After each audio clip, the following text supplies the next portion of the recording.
President Biden reportedly considering traveling to Saudi Arabia to ask the Saudis to pump more oil just days after sending officials to Venezuela to ask the same. This as Canada says its oil could replace Russians' exports, and Americans are seeing record high gasoline prices at the pump, both Brent and crude hitting their highest prices this morning since 2008, with crude now at $122.12 a barrel and Brent at $126. Now, a new effort from former Vice President Mike Pence, who's launching a new campaign to bring energy independence back to America. Joining me right now is the man himself, former Vice President Mike Pence. Mr. Vice President, great to have you this morning. Thanks so much for being with me.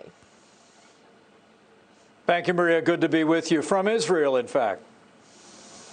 I want to ask you about Israel because I know that the Prime Minister has spoken with President Zelenskyy and as well traveled to Moscow.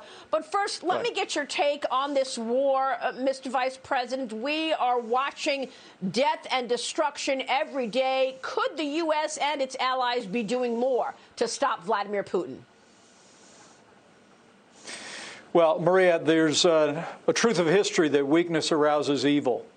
When you look at the record of this administration, it's almost inarguable that the unilateral capitulation to Russia on Nord Stream 2, on a New START treaty, the disastrous withdrawal from Afghanistan, all created the conditions where Putin felt emboldened to once again try and redraw the lines of Europe by force. But make no mistake about it, the only one to blame for what's happening in the Russian invasion in Ukraine is Vladimir Putin. And Putin must stop or Putin must pay. And it's absolutely imperative.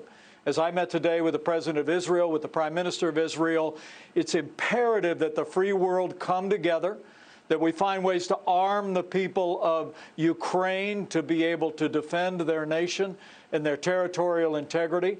And the time has come for us not just to sanction financial institutions, but the time has come to sanction all oil and energy exports from Russia. Energy is the lifeblood of the Russian economy, and we're calling on our Congress, we're calling on this administration, and we're calling on nations around the world to join us in an international embargo, to bring the kind of pressure that we must bring to bear if we hope to stop this mindless, senseless Russian invasion of Ukraine.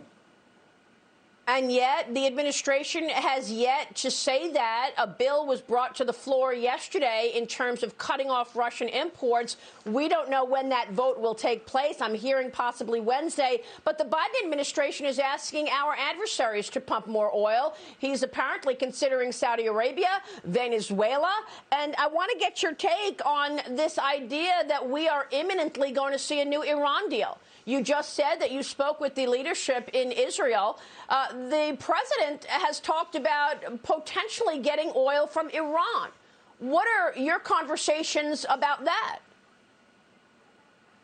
Well, there's a great deal of alarm here in our most cherished ally, Israel, over the very idea that this administration continues in the midst of a Russian invasion of Ukraine, continues to drive to revive the disastrous Iran nuclear deal. And it's even more offensive, Maria, when you think that we're working directly with Russia in an effort to revive that deal. It was bad to begin with. It was dangerous at the time. President Trump was right to rip up the Iran nuclear deal. But now, in the environment that we're in today, the very idea that we would look to purchase oil from Iran, to purchase oil from the dictator Maduro in Venezuela, all the while that this administration continues its war on American energy. You know, it is really remarkable. I don't have to tell you, Maria, that in the 4 years of the Trump-Pence administration, we achieved energy independence for the first time in 70 years. We were a net exporter of energy. But from very early on, with killing the Keystone Pipeline, taking federal lands off the list for exploration, sidelining leases for oil and natural gas, once again, before Ukraine ever happened, we saw rising gasoline prices. But so the answer here is, number one, stand firm as the United States and have the free world join us in cutting off funds to Russia in their energy exports. We need to put those sanctions on. But at the same moment, President Biden and this administration must unleash American energy and stop going hat in hand to places like Venezuela. I hear that President Biden may be headed to Saudi Arabia to ask them personally to pump more oil. And for heaven's sakes, let's offline any further discussion of the Iran nuclear deal for the sake of Israel's security, and frankly, in the recognition that now more than ever, we should not be dealing with the Ayatollahs in Tehran or Putin in Moscow in lifting sanctions or pressure that we've placed on Iran. What kind of response might we see from Israel if, in fact, we were to see the U.S. back in this Iran deal? Honestly, we're hearing it's imminent. Well, it's... I have to tell you, in meeting with the President of Israel this morning, in meeting with the Prime Minister, Israel's made their position clear that they're categorically opposed to the Iran nuclear deal. There's all kinds of reasons to be. And when our administration tore up the deal, it's because we recognize that not only did it not prevent Iran from obtaining a nuclear weapon, it guaranteed that they would be able to obtain a nuclear weapon in 10 years. But the reality that we would lift sanctions in the immediate short term and see billions of dollars flow in to Iran also will continue to foment the kind of violence that was characteristic of the region before our administration came into office. That's the concern that I heard from leaders and from rank-and-file citizens here in Israel. But beyond all of that, again, Maria, the idea that we are negotiating actively with Russia in Vienna to revive the disastrous Iran nuclear deal as their tanks are rolling over innocent civilians and the people of Ukraine is unconscionable. It has to stop. And for all those reasons, this administration should abandon any future effort on the Iran nuclear deal. Let's focus on giving the people of Ukraine the support that they need to defend themselves. Let's isolate Russia economically, particularly with regard to energy. And for heaven's sakes, let's unleash American energy and restore America's role in the world as a leading energy provider. Yeah, it's absolutely extraordinary, Mr. Vice President, that Russia is the mediator on behalf of the United States in the Vienna talks. I want to get one more question in, given you are in Israel, on this topic, and then move on to how we're going to unleash this energy in America. The CEO of Chevron said that natural gas pipeline from Israel to Europe could help alleviate the shortage. Your thoughts on this potential new idea, a pipeline Israel to Europe? Well, any additional infrastructure investment that allows for the transfer of natural gas, both into Europe and into Israel, would be welcome news. I mean, remember, not only were we a net exporter of oil, but also of natural gas. And during our administration, we were actually in discussions with several European countries about improving their ports, improving the ability to import American natural gas. But it's amazing to think that among the missteps of the Biden administration, after we had sidelined the Nord Stream 2 deal, a plan to build another natural gas pipeline from Russia into the heart of Europe, the Biden administration unilaterally approved it. And it wasn't until the Russian tanks were rolling into Ukraine that they pulled back on that. It was a mistake in the very beginning. What we ought to be doing is tying the free world together from the perspective of energy, tying Europe and Israel together, all of that. That's a vouchsafe for the prosperity of freedom in the world. And also, it'll contribute to American prosperity for generations to come. Well, you mentioned the XL pipeline. Let me just say, Mr. Vice President, it was on day one of Joe Biden's presidency that he came in and started reversing all of your policies, along with President Trump's policies, and putting the climate change agenda as the priority. In the middle of all of this, Vice President Kamala Harris is apparently going to Poland, and in doing so, she is continuing to push this switch to electric vehicles. Here's what the Vice President said yesterday. Watch this. We are all in the midst of a turning point. We have the technology to transition to a zero-emission fleet. We can address the climate crisis and grow our economy at the same time. She said her favorite subject is electric school buses.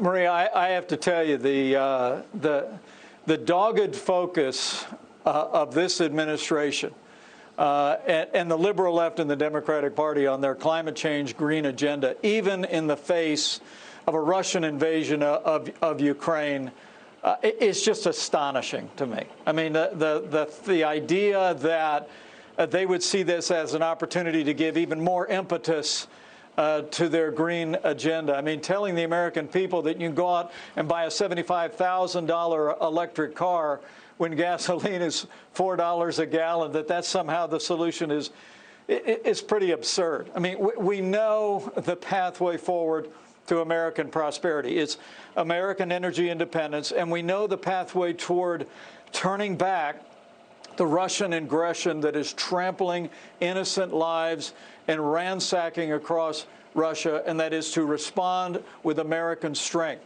Our economy is 15 times larger than the Russian economy. We were a net exporter of energy. We can impose an embargo on oil and natural gas from Russia. We can unleash American energy. We can turn back the tide of the Russian military by bringing economic pressure. For heaven's sakes, the time is now for this administration to at least take a time out on their climate change agenda and embrace American strength and American energy. Well, especially since we are in an energy crisis right now. Mr. Vice President, what more can be done at this point? You've met with President Zelenskyy. You know Vladimir Putin. I have. Can you talk to us a little about these gentlemen? I mean, Vladimir Putin has made demands, saying that he does not want any NATO involvement whatsoever. He does not want Ukraine to be part of NATO. What are your thoughts on Vladimir Putin right now and his mindset? Well, having stood toe-to-toe with President Putin myself, I can tell you, Vladimir Putin only understands strength. And I truly do believe that the reason why our administration is the only American administration in the 21st century where Putin did not try and grab land and redraw international borders by force is because he saw American strength.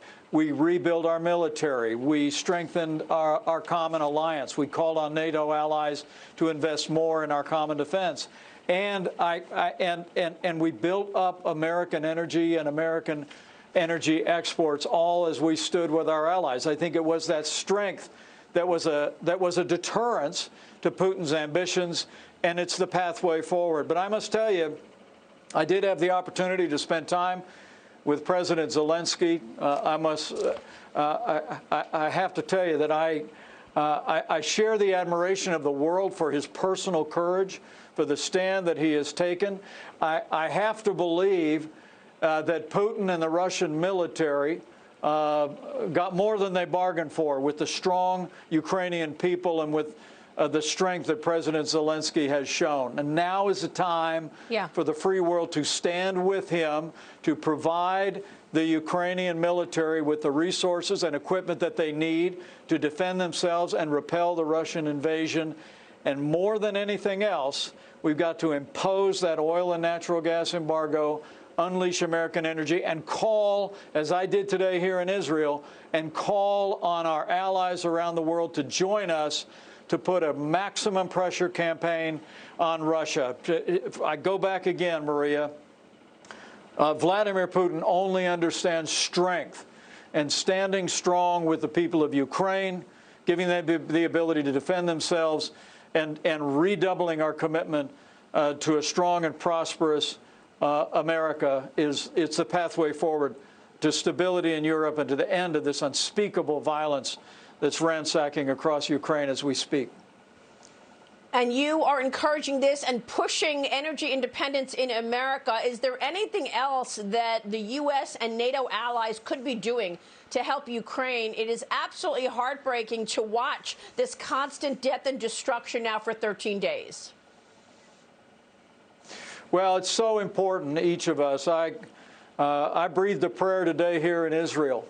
Karen and I visited the Western Wall. It's important that we pray for the people of Ukraine. But I want to say to all of my countrymen back home, it's also important that we recognize almost 1.5 million Ukrainians have crossed the border, are now in Hungary and in Poland.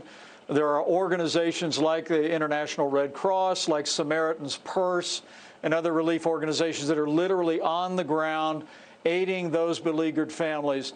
And so while we call on this administration to take those steps that we know will demonstrate American strength and utilize all the resources of American energy, pull together our allies to support Ukraine, I just encourage every American to pray and as you're able to be generous to these organizations that have come alongside these beleaguered families and let them know that the American people are with them to provide for them in their hour of need. Mr. Vice President, you were instrumental in the talks in the Middle East, of course, the Abraham Accords, as well as moving the embassy. Your thoughts on where we are today with Biden's foreign policy after the botched Afghanistan withdrawal? We saw China and Russia partnering up on a number of levels.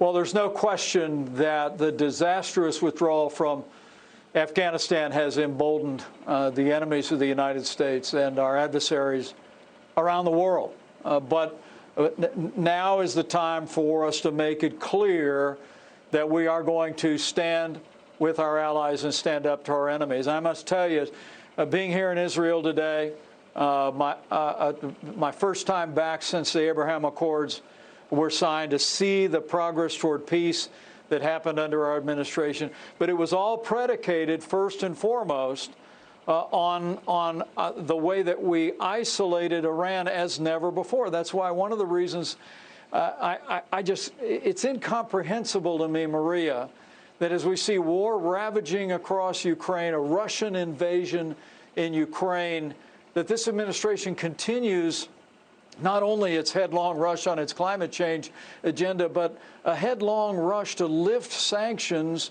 on Iran, and in fact set the table to be buying oil from Iran while we're cutting off oil and gas exploration in the United States. We have got to seize on the progress that we made. It made peace possible with the Abraham Accords, and that's what I heard everywhere I've gone here in Israel.